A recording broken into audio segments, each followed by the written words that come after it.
Welcome into the Hot Read Podcast. I'm your host, Easton Freeze, Director of Published Content here at BroadwaySportsMedia.com. We're also brought to you by the 440 Podcast Network, and I'm joined as always by producer JT. JT, how are you, man? What's going on? I'm good.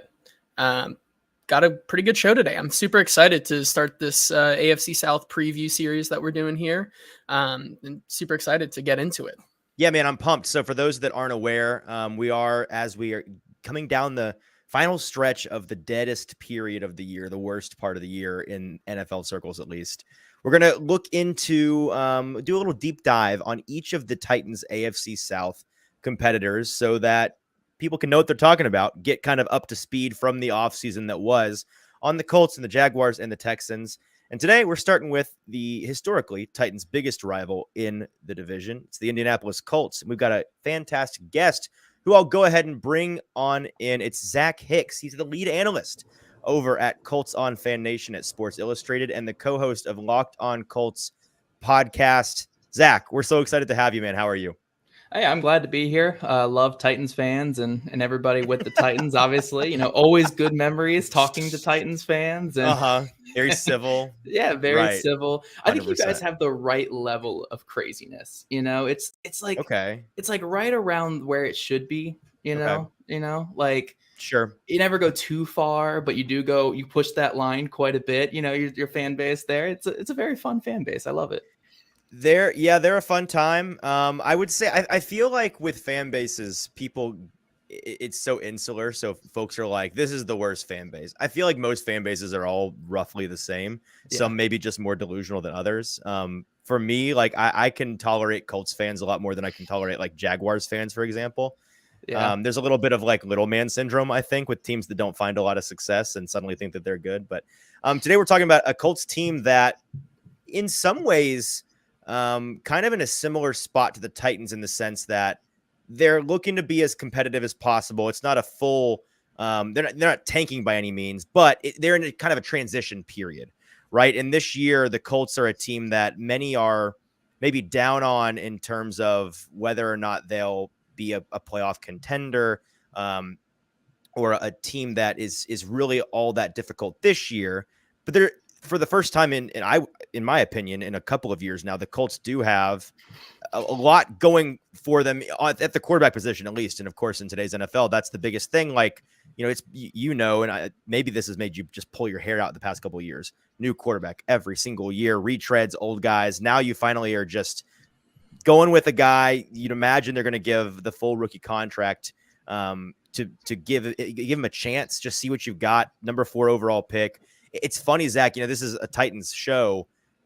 Anthony Richardson was my quarterback one throughout the draft process. I was a big truther. Like I'm a huge fan of him and what I think he could be, his ceiling. Obviously, this year is going to be a big developmental year for him. But I want to start there, and let's start at the draft. We can kind of make our way chronologically through the offseason. The Colts draft Anthony Richardson at 4. What was your reaction? Was he the guy that you were wanting there? Oh, yeah. Anthony Richardson was my guy since, I want to say December. It's once we knew the Colts. I mean, once they made the move to Jeff Saturday, we were like, okay, like that's it for this season. Burn like, it down. Right. Yeah. Like, okay, cool. They're burning it all down. Like, obviously nothing good is coming from this. I mean, even from that first win, you're like, okay, nothing is good is going to come from the Jeff Saturday move. So we kind of expected to be in that top 3 to 4, 5, 6 range, wherever it was going to be there come draft day. And when I was looking at all these quarterbacks, I loved Bryce Young. I really liked CJ Stroud in a lot of aspects. I even really liked Will Levis. I was a guy who was higher on Will Levis than most in media, and I had him as a good, solid first round pick type of guy. But Anthony Richardson was the type for me where obviously you have to look at what these guys can do. And I'm sure what you saw when you were having him as your QB1, there's nobody in this class that can do what Anthony Richardson can do. That big arm, the athleticism, the ability within the pocket to not take sacks and just extend plays and create plays. And obviously we're seeing a lot of mobile quarterbacks hit in recent seasons where you kind of want to be on that train. If you're not having a Pat Mahomes or something like that, you want to have the big arm athletic guy to where Worst case scenario, you get a Justin Fields season from last year where the passing was just horrendous, Bingo. but you still get 1,000 yards rushing. You still get that 1,000 Right. yards rushing. So when I looked at all that, and then obviously you dig into who Anthony Richardson is as a person and all that, which it's hard to do from our seats, our couch seats and stuff like that. But when I was really diving into him, I was like, you know what? This is a player where I'm okay with missing on this. I know the completion percentage is not great. I know there are a lot of concerns with his projection to the NFL and developing as a passer and experience, right? Just not a whole lot of ball. He's young. He's super young, super young, and very few starts in the college game. It's extremely risky. But I think when you look at everything surrounding him and looking at his talent, looking at his ability and what he can be, and again, the personality I think is really likable as well. Yes. That's a risk you're worth taking. It's worth, if you get fired for taking that shot, you know what? At least you tried to take that shot. You went for the 3-pointer instead of the contested process, layup. Right? Yeah, it's a process. Yeah, exactly. For me, it was really simple. It was the floor and the ceiling, right? And like you mentioned, those flashes you saw on tape, the ceiling was higher than the rest of the class. Like there were certain things he did, and you're like, if that is something that you can refine and make repeatable on a regular basis, that's what you're looking for in the NFL. And then also, like you mentioned, the instant floor of the most athletic quarterback in the history of the NFL already, like that, just objectively, he is a monster athlete. That alone, even if this year as a passer, he's horrendous, like Justin Fields was last year. Right. The floor is so high on the rushing and athletic ability alone. And it's already, I think that people are underestimating what that 1-2 tandem of a healthy Jonathan Taylor and Anthony Richardson in the run game is going to look like, as long as the offensive line continues to be a borderline right around top 10 run blocking unit. That is going to carry them, I think, further than many expect. I want to ask you this before we move on to talking about the rest of the draft class. What this season does a successful year look like in your eyes for Richardson from a developmental standpoint? If he has a season identical to what Fields did last year, and there are some serious question marks in the passing game, but his playmaking ability is really strong, is that something that you look at as a positive or like a win season for him? I mean, you obviously want to see more development than what Justin Fields had as a passer last year. But again, I'm not saying this Colts team is amazing by any means at all, but you're giving him it's a better circumstance than what Justin Fields had. Yeah. You're paying 3 Pro Bowl caliber offensive linemen, even though they didn't play like it last year. You're still paying the offensive line quite a bit more than what the Bears had last year. You're bringing in an offensive play caller who had Jalen Hurts playing in the Super Bowl last year. This play caller did phenomenal things with a mobile quarterback. You have a 1,000-yard receiver in Michael Pittman Jr., a really athletic tight end in Jelani Woods, and the top 2 or 3 running back in football in Jonathan Taylor. You're hoping that this is a little bit better than what Justin Fields was able to do last year, just because you have more talent around him. But no, I think if you're doing a projection for fantasy football even, or just for projecting what he's actually going to do on the season, I think you're going to look similarly to, the last 8 to 9 games, whatever, of Lamar Jackson's rookie season when he came in and started.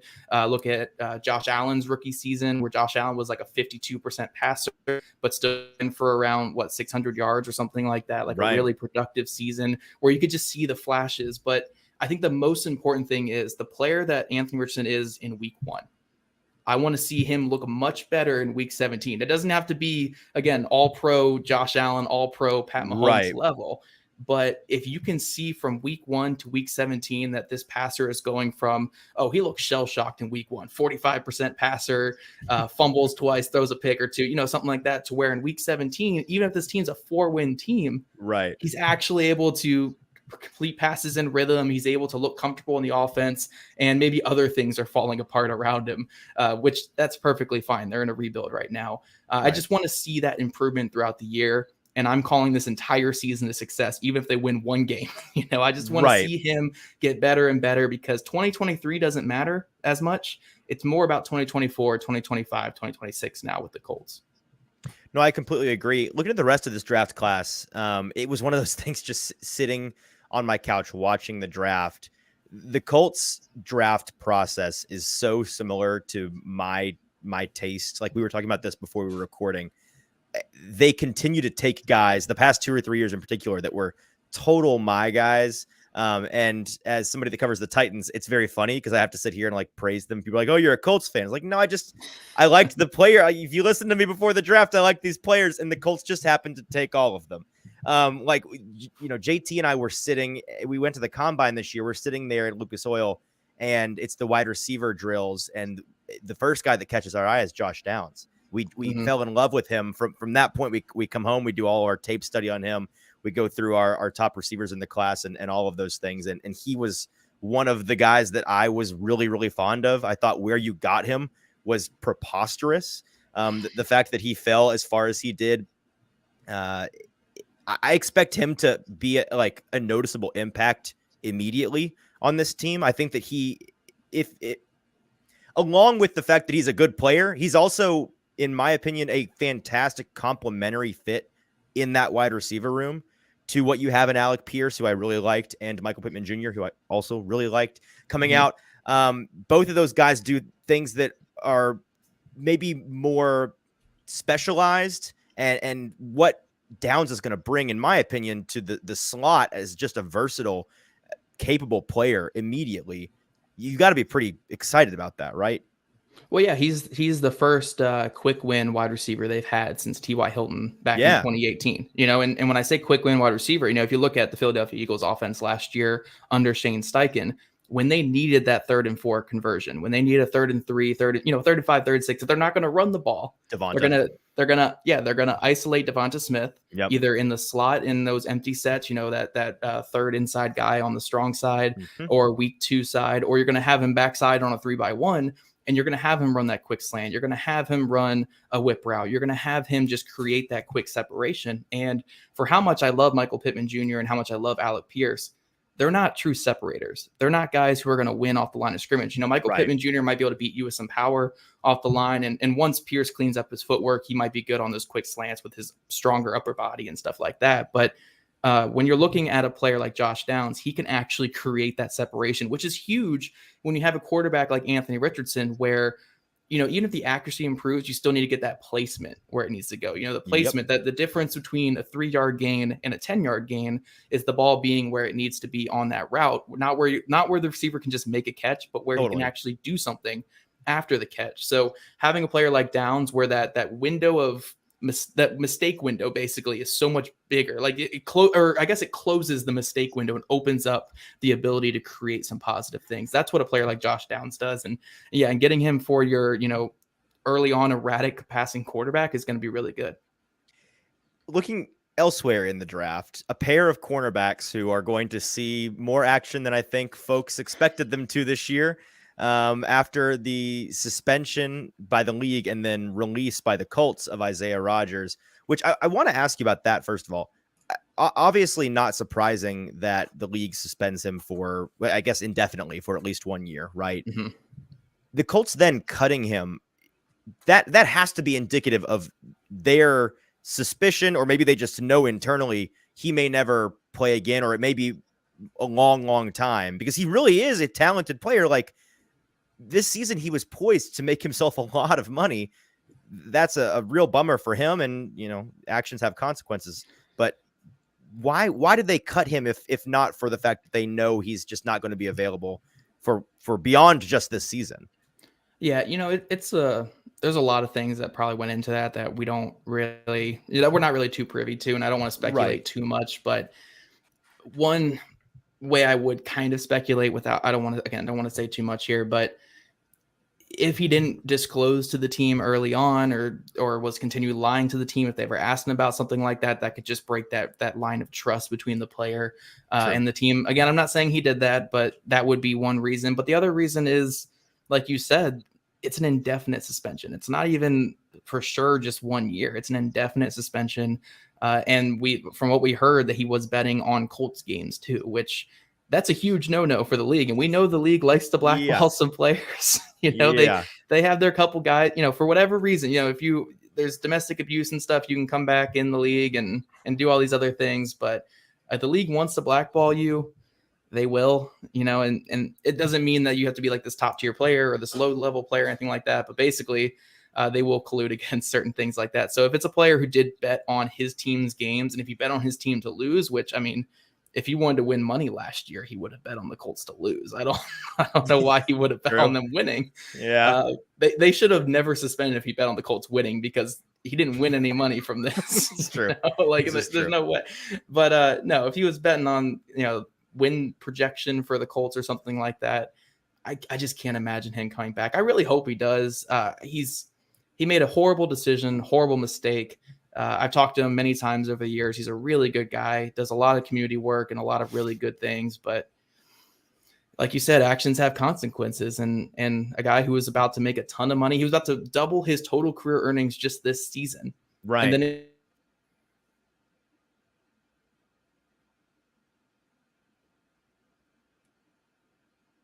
fortunate, man. Yeah, so the pair of cornerbacks that are going to see more action now, obviously Juju Brent's a second round pick. And then when did they take Darius Rush? 5th round or 6th? Fifth round. 5th round. Those guys are going to see a lot more action early than folks were expecting. 2 guys that I was a fan of. Brent's is like I thought he was good. He's kind of a vanilla player to me. Like as a prospect, I was like solid, but nothing that really blows my mind. Darius Rush, I was really high on. I thought getting him in the 5th round was another absolute steal, just in terms of a prototypical cornerback size and build. Not sure you can ask for much else in terms of what Darius Rush brings. I heard you talking about on another interview you did recently, just how much the NFL missed on the Seattle guy Tariq Woolen last year, and thinking that they may have made the same mistake in a guy like Darius Rush, who he converted wide receiver, if I'm not mistaken, right? He's not got a ton of experience at the cornerback position, which makes you think he's not really reached his ceiling as a technician. Athletically, if he can stay healthy, like to me, he looks like if Caleb Farley was just healthy all the time and had a decent back like that, like just freak athlete, perfect cornerback build. I think the sky is the limit for this guy. Do you think that he's going to see a lot of action on the field? And what's the excitement about these 2 young players getting to play more?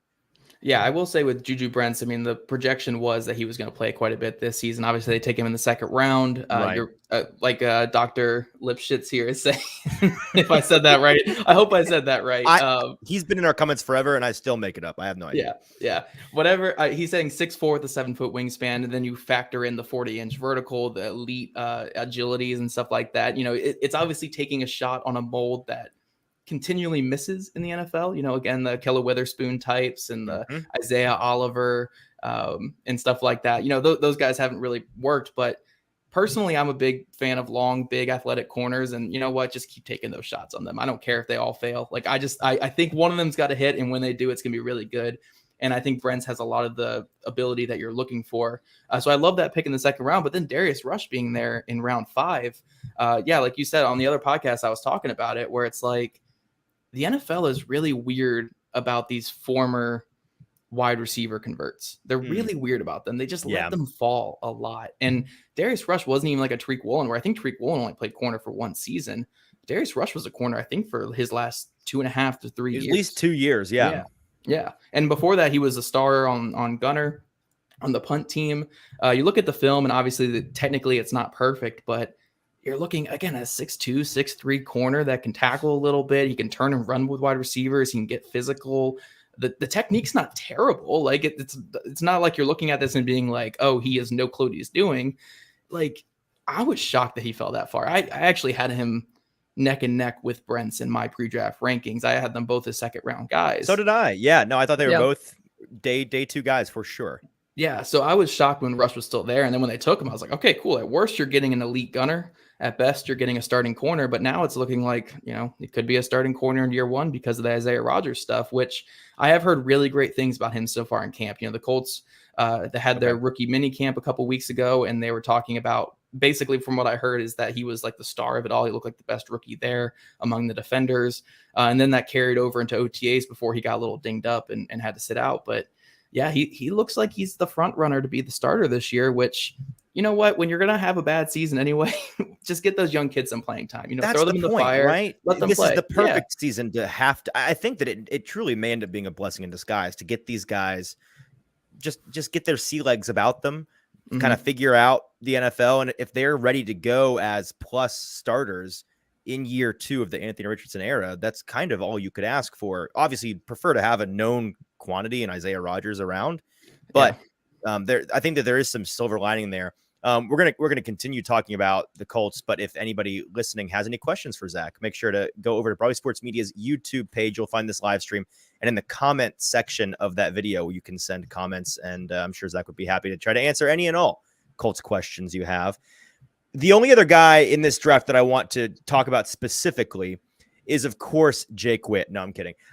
It's I know, although I do know that like you have takes on Jake Witt. That's what I've heard. Look, man. I don't even need to see the film because obviously I'm not going to find that film. Tackle out of Michigan, by the way, for the non-sickos. No, not tackle out of Michigan. Northern Michigan, excuse me. Yes. Sorry. Northern Michigan. We're talking like D2 or D3, whatever that is. D2, I think is what it was. Former basketball player. Look, all you have to do is put that athleticism in front of me.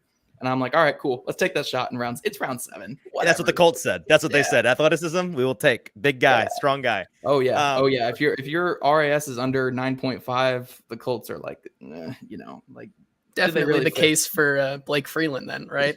Blake Freeland. Exactly. Pretty much everyone the last like 2 or 3. I mean, look, Jelani Woods, Bernard Ryman last year, Nick Cross, like all super athletes. The Colts love their super athletes. You know what? If you fail, you're at least going to get some good special teamers, So it's like, I like it. I like the process. No, it's 100%. And it's kind of been the case with the Titans and the Colts. I feel like the past 3 years, they've both been competing to like define the off the bus team in the league. Like who can just be the biggest, strongest, most bully looking team in the world. And the Colts certainly do a good job of that in the draft. The guy that I do want to talk about, and speaking of RAS, holy guacamole, dude, Adetomiwa Adebaware. He falls this was the year of steals for the Colts. The fact that they get this guy who I thought was like a fringe first round guy, definitely did not see him under any circumstances falling out of day 2. He goes in the 4th round, if I'm not mistaken. And from an athletic standpoint, he's got to be one of the best athletes on the team out of the gate. This guy's a monster. There's some, refinement that he needs to do, but do you think he's going to be an impact in year 1? And what is the excitement level around him? Yeah, I mean, I could definitely see him have an impact. When we're looking at Gus Bradley's defensive front and what he likes to do with his defensive lines, it's very gap shooting. It's a lot of just attack those gaps with multiple athletes. You have Kwity Paye, Dio Dambo, DeForest Buckner, Grover Stewart. You want these guys just shooting gaps and disrupting plays as much as possible. So now you're getting this guy who runs a 4.49 and super explosive and was really miscast there in college, kind of like what Kwity Paye was a couple years ago. Like Kwity Paye was playing like defensive tackle at Michigan as a 250 out of necessity, basically, just because you are the best athlete on the team. Let's play you here. Right. Exactly. You're the only one who can defend the run on this entire defense. We're going to put you on the inside. And Ade was kind of like that last year too, where it's like they were putting him at like 5 tech at times. They were moving him down to nose tackle at times, putting him in the wide 9 every now and then. It's like, look, you have a 280-pound guy who runs a 4.4. Get him in that 3 tech. Let him attack downhill and use that explosiveness on those 2-way goes against guards. Like they just didn't really put him in the best opportunities there in college, and his numbers and development kind of struggled with that. So I could see why he fell to round 4, but like when you're a team like the Colts where you just want athletes, you just want to get those athletes out there and you just want to tell them to go get it. They signed Taven Bryan this offseason, the perfect guy to learn from, where it's the super athlete, super athletic guy who never really developed in the NFL, but still a solid rotational guy. If Ade is at worst a Taven Bryan type guy, that's fine. That's perfectly fine. You took him in round 4, but at best you could have a really good 3 tech, which I love taking shots like that on day 3. Before we talk about the rest of the roster and this season, I do want to touch briefly on the coaching turnover. I think that this coaching staff, obviously a lot of changes. I like it a lot. I think it's a sneaky, really, really strong coaching staff. I know during the coaching cycle in spring, all the talk was about how this Panthers coaching staff, I'm a big fan. And I mean, to be fair, it looks like a very nice staff they put together. I think that Shane Steichen and the staff that he's built in Indianapolis, it's, in my opinion, and you correct me if I'm wrong, it feels like a kind of a different feel than we've seen from Indianapolis in the past decade or so.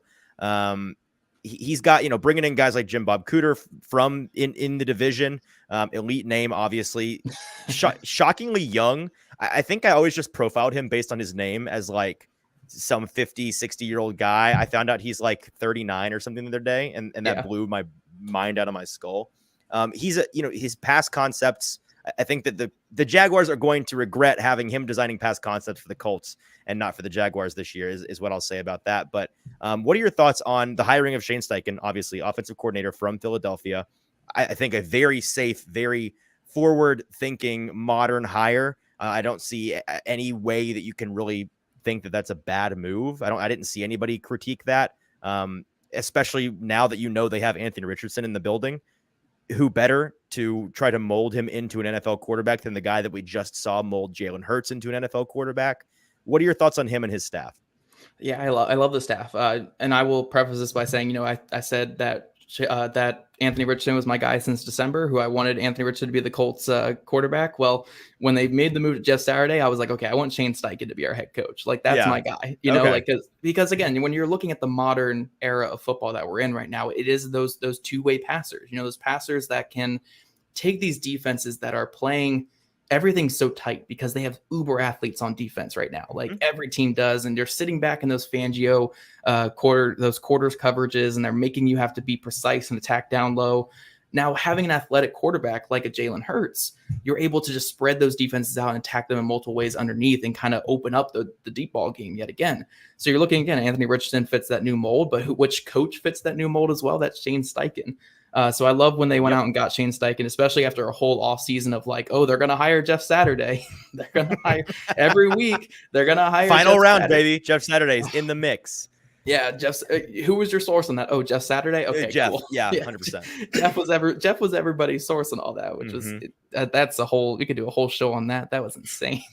But when they got Shane Steichen, very forward-thinking hire, and then I really love what he did with the staff, where it was kind of the inverse of what the Panthers did. The Panthers went after more of these big media type names, guys who have had success in the NFL. Jim Caldwell, we love Jim Caldwell. I love Jim Caldwell. I'm not even saying anything bad about it. Same deal. Yeah, Jim. But that's again, it's like a throwback name. It's bringing that experience to work with your potential pocket passer that you're going to be bringing in, which is Bryce Young.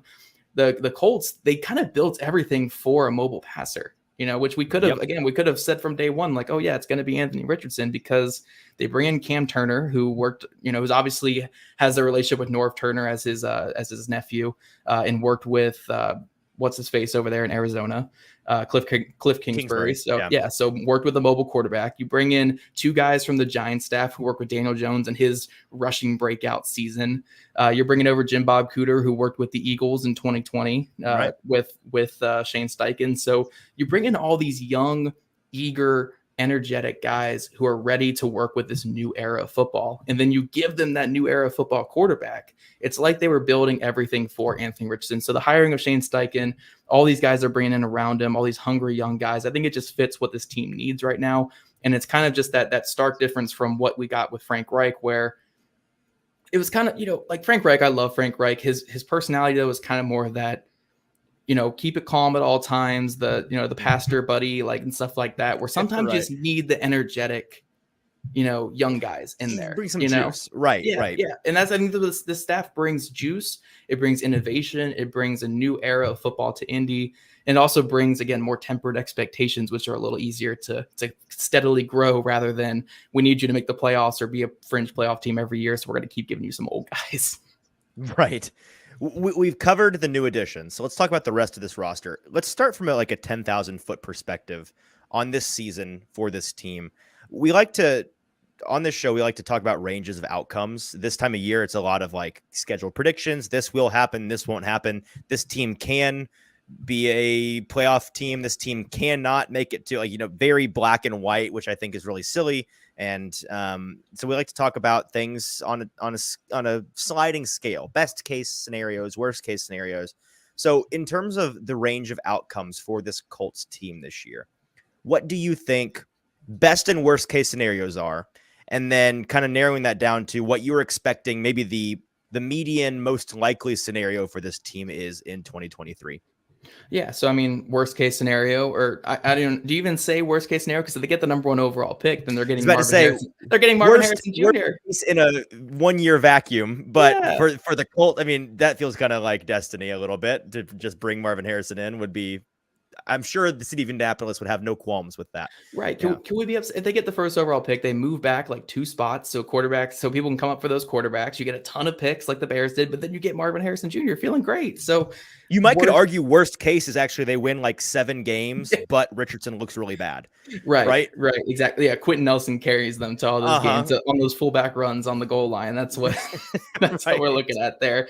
But no, I think worst case, you could see them being bad enough to be a first overall pick. Super young coach who's never been a head coach before, a quarterback who was not great in college, and we know there's going to be some lumps there. And even if they start Gardner Minshew, I mean, this is his 3rd team, and his 2nd time you'd be getting a chance at starting. Like it's not really someone that you're going to have a ton of confidence with. For my money, he's the best backup in the league. I think getting him as the backup for Richardson is great. I don't know about like play styles matching, but yeah, do you think there's any scenario in which they roll with Minshew out of the gate? They might. I think they want to start Anthony Richardson day 1. Like that's the plan. Yeah. The plan is to get him ready to go. But if it's just like, hey, this first week or second week matchup just doesn't look great, we're not feeling ready for him yet, we want to see him like kind of absorb the NFL game from the sideline for a game or 2 and then get him out there. I could see that happening there. So I do think they want to get him out there sooner than later. But you could see a way where this just plummets like they did last year. The team quits on everybody like they did last year, and you have to make some major changes. But I think for looking at peak, again, it's a weird team because last year they were a 4-win team with a corpse of a quarterback back there. But when they had a real head coach in there, they were a below average football team. They were an average to below average football team. Yes, the Titans beat the crap out of them, and so did the Jaguars. But they beat the Super Bowl champs and the Chiefs. They put some good fight in some other games too. Like, I'm not saying they were a playoff team, but they were like a just missed the playoff team, a 7-8 win team. There was some competency, right? Yeah. They still have talent. The Quentin Nelson on the team, Braden Smith, Ryan Kelly, Shaquille Leonard was out the whole year, but you still have him on the roster. All the reasons everybody in the media has been high on them the past 3 years, because the talent on paper, it's all there. Yeah. So you still have the talent. So if Richardson comes in, he's ahead of schedule and has a great season, you could see them being the playoff team in year 1. Maybe not winning the division or anything like that, but you could see them being that 6 to 7 seed, or who knows in this division? They could win the division with 9 wins. And that's what I'm saying. You get to 9 or 10 wins, and it's anybody's ball game. I think. Right. So I think they have such a wide range of outcomes where they could be the first overall pick. They could be a fringe playoff team that gives a fight in the playoffs. It really comes down to Anthony Richardson. It comes down to this new coaching staff. It comes down to what does this defense look like, especially with how young they are at cornerback. There are a lot of ways this could go wrong or go right for this team. So I think the range of outcomes is crazy with this team, but I think they're going to settle into that like 6, 7, 8 maybe not even 8. 8 seems a little much, but like 6, 7 wins, where like early on it's a struggle. They lose like their first like 6 or 7 games, and then down the stretch they're able to kind of turn it around and win some down the stretch where all of us are saying, no, don't win. We want Marvin Harrison Jr. Right. They win like 5 of their last 7 games. Richardson starts to, But then it's worth it if Richardson starts. Look, I love Marvin Harrison Jr. I think he's going to be a superstar in the league. I'm fine with losing out on him if it means Richardson's growing as a passer and becomes the actual franchise guy. Like, I will gladly trade. That is better for the team long term. Yeah, you want the quarterback. The quarterback. So, I think that's where they're going to settle in around 5, 6. And when Steichen and Richardson start finding their groove later in the season, they start playing a little bit better. I think they'll start winning some games, but I don't expect, too many great things this season for the Colts. I want to talk about potential breakout candidates, and I'm sure you have at least one, probably a handful of guys in mind that may put themselves on the map this year for the Colts. There's a couple for me that may overlap. The one, speaking of guys that I was really high on and wanted the Titans to draft, and then they ultimately didn't, but they also got another guy that's also very good last year. The Colts go and draft, sticking with the crazy athleticism mold.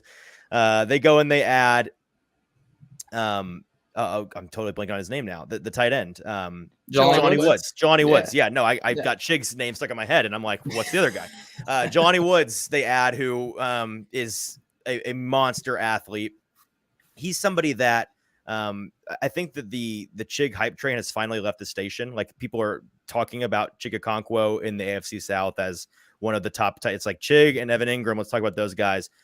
Jelani, he's somebody that certainly a big project coming out, right? And that's the reason why he went where he did. We saw flashes from him last year that I was kind of surprised that it felt a little bit ahead of schedule for what I was expecting for him. It wouldn't shock me at all if this year he really kind of puts his name on the map. I don't think it's going to be like some incredible top 5 tight end season, but it might be the year before the year kind of thing for him. And depending on if Richardson is one of those guys that just needs who's a rookie quarterback's best friend, the dump down tight end, baby, if he can be there and they utilize him in that way in the passing game, what do you think about Woods' potential this season? And then other guys on this roster that you think that could really be a breakout candidate? Well, I'm personally a big fan of 6'7", 260-pound players that can outrun linebackers. I'm a huge fan of that. Guys running the 4.6 and can climb the ladder a little bit too. Yes, the route running's not perfect and the blocking needs some adjustments. But no, with Jelani Woods, they were coming into the year expecting him to be a project. He was their 4th tight end for most of the summer last year. Okay. Then Drew Ogletree goes down, their 5th round pick, who was a little bit ahead of him. He goes down with an injury. Mo Alley Cox has a poor season. Kylan Granson kind of settles into his role. That's not really the starting tight end, but more of a backup. And then we saw Jelani Woods get much more playing time down the stretch. And despite the blocking, again, not being perfect, and then Jeff Saturday comes in and wants to go back to 1920s football. So Jelani Woods didn't really have a place in some of those games. But when you saw the flashes, when you saw the Colts had to throw it and they actually threw the ball to him, it was like, oh man, like this could be another one of a top tight end in football. We saw it in the Pittsburgh game late in the game. They threw 5 straight passes to him. We saw it in one of the Titans games. He nearly had a 40-yard touchdown. I think he just got tripped up on the 3-yard line or something and fell short. There's a lot to like about Jelani Woods, and I don't want to get too crazy, but I really do think he can be that next Dallas Goedert, Mark Andrews type player, just like Chig is. Chig is phenomenal. Yeah, no, I think that they're both rising stars, genuinely. Yeah, I think when you're looking at what a player can do, what can't Jelani Woods do? As of right now, maybe blocking, but you want to see, if you want to, what you want in a pass catcher, he can kind of do it all. So I'm excited to see what he can do this year. I think that's a great breakout candidate. I'd also throw another player from that draft class, and Alec Pierce, in there, because we saw last year when he got his one chance every week or whatever down the field, he was going up and getting it. Now, some of them, he got the benefit of the ball being 30 yards underthrown. So the defensive back is continually running down the field and it's falling into his lap. A Colts past couple years, the old underthrow ball. Yeah. Oh yeah. Hey, no, Philip was throwing some. You're right. Out there. It was right after Philip. We got a lot of there's a lot of underthrow. I mean, Carson Wentz was really he was the underthrow merchant for a while. He was a king at that. The king at that. We love Carson, but Alec Pierce, man, those couple chances where he could go up and get it and win in traffic, against Jalen Watson in the Kansas City Chiefs game, against Benjamin St. Juste in the Washington Commanders game. I think he had one against the Titans as well early in the season, going up and getting it late when they could have won the game because of it. They had a chance to win when he made that huge play. And then I think Taylor fumbled on an injury, the next play or something like that. Was just a summary of the season for the Colts. It really was encapsulating of the season. Yeah. But you bring in a guy like Richardson where you're going to force teams into single high safety more because you have to bring that safety in the box. You have to have an extra guy in the box because of his running ability. And the one area where Richardson was pretty accurate last year was down the field, throwing the ball down the field and giving his wide receivers chances. I think that bodes really well for a player like Alec Pierce. So I think he's going to have a really solid, productive season. And then just a quick one on defense here. I think EJ Speed is going to have a really good chance at linebacker. Okay, no, I'm undoing your quick remark because I want to talk about EJ Speed. Okay. It was your interview with Marcus Whitman that I referenced earlier that really he was ranting and raving about Speed, and I was like, really? And so I go and I look at some of the film earlier today. Yeah, man. Yeah, where did that come from? What do you think? I don't know. In the absence of Shaq Leonard last year, Speed and who's the other young guy that got a lot of playing time last year? That was Zaire Franklin broke the franchise record for tackles in the season. Yes, those two really impressed me. Not really in relief, they would have gotten some play, but Speed in particular, his entire rookie contract for the most part, just being crammed down the depth chart, not really getting a chance. He gets that chance. Dude can ball, man. What do you think this is like? This is total squirrel detour, but that's where we're at this point in the process. I just want to talk all about the Colts. Yeah. What do you think that position? Sorry, the actual question is, what do you think that position group looks like with the return of Leonard after those two really popped? Yeah, so we'll say with Leonard, like I can't even comment on his availability for this next season because we just don't know. I mean, he had a major he had same surgery twice, to fix a nerve issue in his back. Is that kind of the message coming out from beat writers and from the Colts? Like, we just don't know, or are they expecting him to? It's everything right now is like, oh yeah, we like where he's at right now with his recovery. Right, nothing like, specific. Yeah, and I'm like, I don't like that, guys. Sure. I heard that's the that deal with Harold Landry right now too. They're like, we love where he's at. We're not going to push it. It's like, okay, so when? Yeah. So like, we just don't know. Like, he hasn't really touched the field much at all since his second surgery.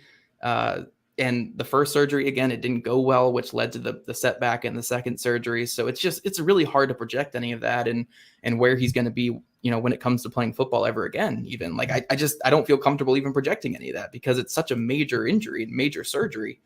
So it's tough, but the benefactor of that is a player like EJ Speed, where he finally got some real playing time last year. He was a quarterback / wide receiver at Tarleton State a couple years ago. I did not know that. Where is Tarleton?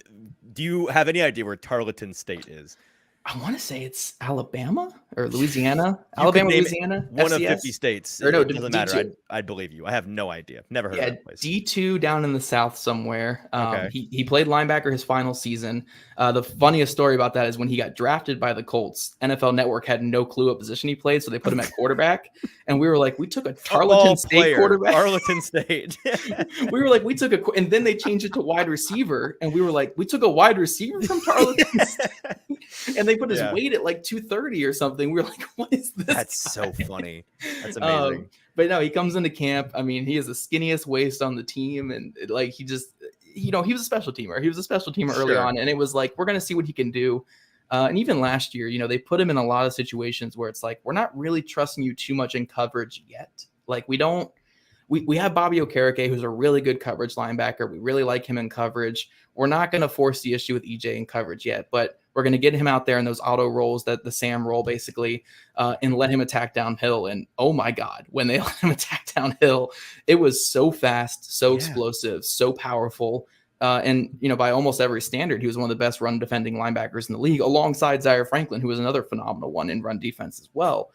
So yeah, if Shaquille Leonard is not able to play much this season, or whatever happens with that, or even if he does play, Speed's going to get some good playing time. And if he can just develop a little bit as a pass coverage guy, like, you're looking at a really good linebacker tandem with him and Zaire Franklin, because Zaire Franklin, he emerged as a pretty good linebacker last year. So, you feel iffy about the group because at the end of the day, it's all about turnovers, and Shaquille Leonard, if anything, gets you turnovers. That's the one thing he's always going to get you no matter what. Yep. So the drop off from him to Speed and Franklin is just in that turnover department. But, you could be in a lot worse situation losing your star linebacker the last 2 seasons and having guys like Bobby Okereke last year and then Zaire Franklin, then maybe EJ Speed this year stepping up for him. Let's talk about strengths and weaknesses on this roster. Let's start on the positive side of the spectrum. What do you think the strongest position group is on this team? I guess both in terms of top end talent and depth. What is going to be the strength of this team this year? Oh, it's almost certainly defensive tackle. I mean, right. I know that sucks to say because you want it to be quarterback or wide receiver or cornerback, where it's like, we're okay at those, I guess, for below average. It's really the same answer with the Titans, right? It's like, I know the defensive line's going to be good. Oh yeah, your guys' defensive tackle group too. Oh my gosh, that's what I'm saying. Like they mirror each other more than folks think. Except we know that we're going to be bad guys. We know. I'm just kidding. I'm just kidding with you guys. With Vrabel, you can never count the Titans out. But that's the X factor, right? Yeah. But I mean, DeForest Buckner, Grover Stewart, two of the best defensive tackles in all of football. Grover Stewart has emerged as one of the top. Grover Stewart does not get enough love, man. He is like, I'm trying to think of a player similar to him just in capability. Like, he's kind of like shades of Tier Tart to bring home for our audience. Some of the in Titans fans would be like, yeah, Tier Tart doesn't get enough love. Grover Stewart's in that same bucket as a pass rusher. There's some still to be desired, but as a run stuffer, it's hard to get better than that in the league. Yeah. Career high 70 tackles last year from the one tech position. That's hard to do, kids. Yeah, has been one of the best in the league the last couple seasons in terms of run stop percentage and just overall run stops from the defensive tackle position. Phenomenal player. And then obviously DeForest Buckner, really strong defensive tackle as well.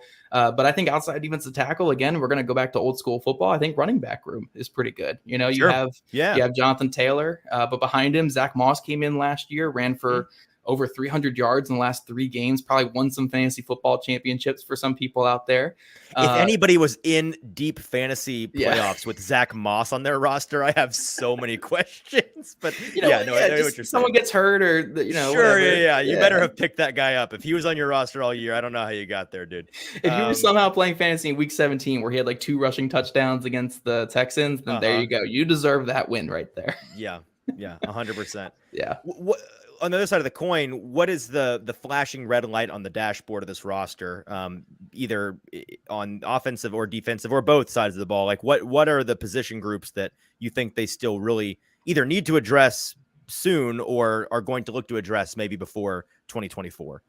I think it's more just the positions with the young guys. Obviously at cornerback and quarterback, you just don't know what they're going to be. And those 2 positions are going to determine how good this team is. If Darius Rush and Juju Brents have strong seasons, the Colts could be a really good defense. But if they play like rookies, they could be a horrendous defense because we're talking Gus Bradley's system. These corners are left in their thirds coverage quite a bit. That deep third, and then can convert to deep halves and stuff like that. If you're getting beat over the top like Juju Brents was in college at times, I was going to say of all the defenses in the league, it's not the most. It's not a Kyle Shanahan style. Let's make the good guys look, or make the bad guys look good style of scheme. Like Gus Bradley's going to hang you out to dry a little bit. Oh yeah, it's baptized by fire, baby. That's what we're looking at here. We're gonna get these guys into the fire here, but I think that's concerning. Obviously, quarterback, just what's going to happen with Anthony Richardson. You and I are really high on him, and we think he can be really good, but year 1 could look pretty ugly, and that could determine if they're a 2-win team or a 10-win team. But then the other one aside from that is the offensive line last year was far from perfect. It was not very good for most of the season. They were getting worked quite a bit, and they're kind of running it back with the same group that they had the last 10 games of last season. Yeah, I want to talk about this because it felt for the first third of the season last year, it felt like they were just shuffling the deck every week. You had guys mixing and matching and a lot of young players. You've got Bernard Raymond, who I liked a lot coming out, but specifically as a project player, they've got him playing early and often this year. If I'm not mistaken, he's going to be the starting left tackle. Is that right? Yep. Again, I think that he's going to be a really good player eventually. I don't know if that's somewhere he's close to yet. The rest of this offensive line, on paper for me, as somebody that's not in the weeds on these guys, it's a concern. Like what are we expecting from this line this year? Hopefully what they showed a little bit late last season, because late last season they were not great. They were below average still late last year, but at least good run blockers. It's just the pass blocking, which again, Titans fans know exactly what that is. Yeah, but no. Yeah, we know. Yeah, I know. We don't pass in the AFC South. Not a thing. We just run the ball, baby. No, for sure. But we're getting Bernard Ryman and Will Fries are going to be starting at right guard and left tackle. And obviously you want to see bounce back seasons from Quentin Nelson. You want to see a bounce back from Ryan Kelly and Braden Smith as well. They all kind of had just down seasons, but we were a little concerned here in India. They just didn't add depth really. Like Blake Freeland, we like Blake Freeland obviously, but that's, I guess one way they could go is Braden Smith to right guard and Blake Freeland at right tackle, but then you're starting 2 young tackles. And you guys know what that's like. Great way to not be good in a hurry. Right. You'd rather have an average tackle and a below average guard than have an above average guard and a below average tackle. We know that. We know that. We do don't know want that. bad tackles. Little Dennis Daly flashback for Titans. Yeah. You don't. Eric Fisher for us. Eric Fisher with Matt Pryor, Jamarcus Webb, if we want to even go more in the weeds here and stuff like that. But that's one way to go. But I think they kind of I think what they're hoping is what they saw late last season, where the offensive line was wonderfully below average late in the year, which we loved late in the year. They were below average because the first half of the season, they were atrocious. I mean, it was the worst offensive line in football. And it's like, we're paying these guys like $80 million to be the worst offensive line in football. But when they put Will Fries and Bernhard Raimann in there, they did get better each week and they started showing some chemistry. I think the hope is just getting a new staff and a new system and a new O-line coach in there that can get the fire back in those top paid guys and see a good jump from the young guys. You know, a guy like Bernhard Raimann is already up, I think, 20 pounds is what they were talking about at left tackle, and 20 pounds of muscle too. Like they were showing pictures of him. He looked pretty filled out, which, you know, important because he didn't, first of all, he didn't play football at all really in his life until high school, right? If I'm not mistaken, like he was a late addition to the football world. And then was he always a lineman or did he play tight end? Yeah, okay. I was about to say, I thought he was a tight end convert. Yeah, 260-pound tight end and had to convert to left tackle. And I think his last season at Central Michigan, he played at like 290 at left tackle. So what are they expecting him to play at this year? Like 320, 310? I think they have him at like 320 right now.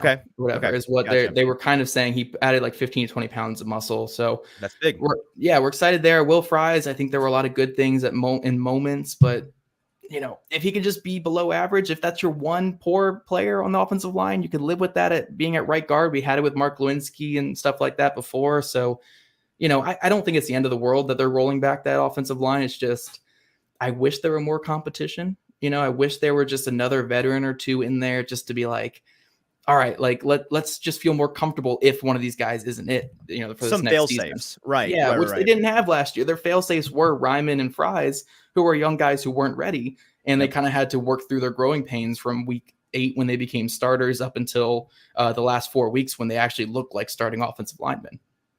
It certainly seems like the offensive line to further draw parallels to the Titans. Both teams, I feel like the offensive lines maybe have the most to prove on the team. If I told you this offensive line really disappointed this year, who is the weak point who's the guy you're most concerned about? Well, honestly, the most concerned would be the 3 guys that they paid big money to. Sure. Because again, Bernhard Raimann, you need solid play out of him because left tackle is just that vital. Like you just cannot have a below average left tackle in today's NFL. The Kansas City Chiefs, I mean, when they lost the when they lost the Super Bowl, they went out and they got, you know, skill players across their offensive line and obviously at left tackle and stuff like that. It's so important to have at least a solid player at left tackle. Y'all gotta quit making us laugh in the comments. We're trying to do a job here. All right, guys, we're doing a job. But no, it would be the really highly paid guys though, because unlike the Titans, you guys aren't paying your offensive line $60 to $70 million this next season. Right. You know, you got Quentin Nelson making $20 million a year. You got Braden Smith making near $20 million a year. You got Ryan Kelly making, I think, like $13 million a year. Like these guys need to step up. Those guys have to work for the other question marks. Exactly. Like I can live with Will Fries failing. I could live with Bernhard Raimann failing. It's a 3rd round pick and a 7th round pick with those guys. You know, like I can live with that. I can't live with the $20 million a year right tackle failing or the $14 million center failing or the left guard that you're paying to be a generational Hall of Fame player playing at a Pro Bowl level. Like it's fine. Pro Bowl level's fine, but like you're getting paid quarterback money. You need to be a Hall of Fame caliber guard 100% at all times. Like you can't be getting thrown into your quarterback's lap by Dexter Lawrence, great player. You can't be getting tossed aside. Like you can't have Tyler Tart for how great he is. Great player. I love him. You should still be winning that at that price point. You should be winning that competition. Yeah, exactly. So that's the thing that these 3 highly paid guys just need to bounce back. They need to get back to where they were. And again, hopefully having this offensive line coach who's like 40 years old, who's a big time yeller and in their face, like young guy like them, like hopefully he can kind of get that spark back in them that the 60-something-year-old Chris Strasser kind of let go aside there last season. Zach, we've been so appreciative of your time. One last question before we let you go. And for anybody that's watching and listening, last call for any questions you might have for Zach about the Colts, go over to Broadway Sports Media's YouTube page, leave your comments on this live video, and that's where we'll be able to see any questions you have. Let's finish with the wide receiver room and a comment that was made earlier by Logan Grady, just talking about how he feels that the Colts still need a number 1 wide receiver, and he fears that they're going to pay Pittman like that. We don't have to talk about the contract implications of that, but I do want to talk about this wide receiver room. I think it's well-rounded, as we talked about earlier, with Downs and Pittman and Pierce as your top 3 guys, but there is some concern there over, is there a real alpha in that room? Do you see Pittman taking that step and being that true wide receiver one, or do you think that they maybe are still wanting in that category? I think the Colts view Pittman a little bit higher than I do. I Okay. think they'd be more likely to extend Pittman right now than I would. Okay. I would personally wait until after this season because I'm with you on that. I've seen enough these last 2 seasons to say that Michael Pittman Jr. is a good wide receiver. He is a good wide receiver. Yes, he is. 1,000 yards average the last 2 years, nearly 90 catches average the last 2 years with Carson Wentz, the corpse of Matt Ryan, the corpse of Nick Foles, and Sam Ehlinger is probably the best of the bunch. In all Right. of those guys. Yeah. Like I feel comfortable saying that Michael Pittman Jr. did some good things in these last 2 seasons, but it's like he's right there. It's like he's so close. Yes. He's He's a bona fide good wide receiver too. Yeah. I think you could put him in as the second guy anywhere and he would excel. I think he's like Corey Davis was with AJ Brown here. It's like, yeah, you're going to plug that in and they're going to probably overperform. But can he take that next step? Is he, I'm with you there. Like, I'm not sure what does he need to do in your opinion to prove to you that like, yeah, this is the guy, he can be a one? I don't know, because like 2021, from what we could see from most of that season was like, oh yeah, this is a wide receiver. Yes. One. I mean, he was winning down the field. He was winning short. He was winning over the middle, winning outside. Like there was a lot of great things, but then there were certain games and moments where the drops would come in, where he would just get out jumped by a guy down the field. Like late in the season, he would run out of steam and it's like, I'm nervous. Like, I want you to be that wide receiver one. So I think it's a tougher decision than the AJ Brown one was, where AJ Brown, the Titans should have extended. You don't say. Yeah. You don't say. Yeah, revisionist history maybe, but I feel like even at the time we could have said that. Think it is. I don't really think it is. No, Titans fans certainly don't think it is. I'll tell you that much. I'm with you. But I think it's a tougher decision than that because it could go either way. He could be the next AJ Brown. He could be the next Kenny Golladay when you pay him. Like, where does he go with this? Pretty wide spectrum there. Right. But you know what I mean? Like the bigger wide receiver that's shown some good things, but like it could go either way with him. I personally think the Colts are going to extend him, and I think that they're hoping for some good play. And luckily, when you have a rookie quarterback contract as your starter, you can afford to make more mistakes if this ends up being a mistake. And obviously if it ends up being good, then you have a wide receiver one for your young quarterback, and that can still do some good things. So yeah, I'm torn on it when it comes to paying Pittman, but talking about the rest of the wide receiver room, it's a very adequate wide receiver room. You have your guy in Michael Pittman Jr., hopefully is the guy. You have your deep threat in Alec Pierce. You have your quick separator, your quick winner in Josh Downs. And then you have some nice shots behind that. You have Isaiah McKenzie, who did some good things in Buffalo. You have Brashad Perriman, who's had some good moments in his career. You have Ashton Dulin, who, when he gets on offense, he makes some things happen. But at worst, he's a really great gunner, was an all-pro a couple seasons ago as well.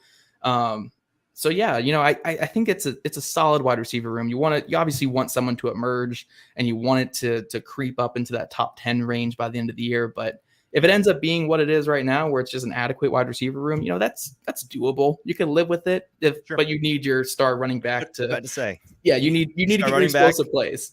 Somewhere. Richardson to hit. Yeah, no, 100%. Yeah. Zach, it's been a pleasure. Thank you so much for being so generous with your time. Guys, go check out his work. You can follow him on Twitter at ZachHicks2. You can follow him on Threads at Unavailable Image. I saw you posted that yesterday. Yeah.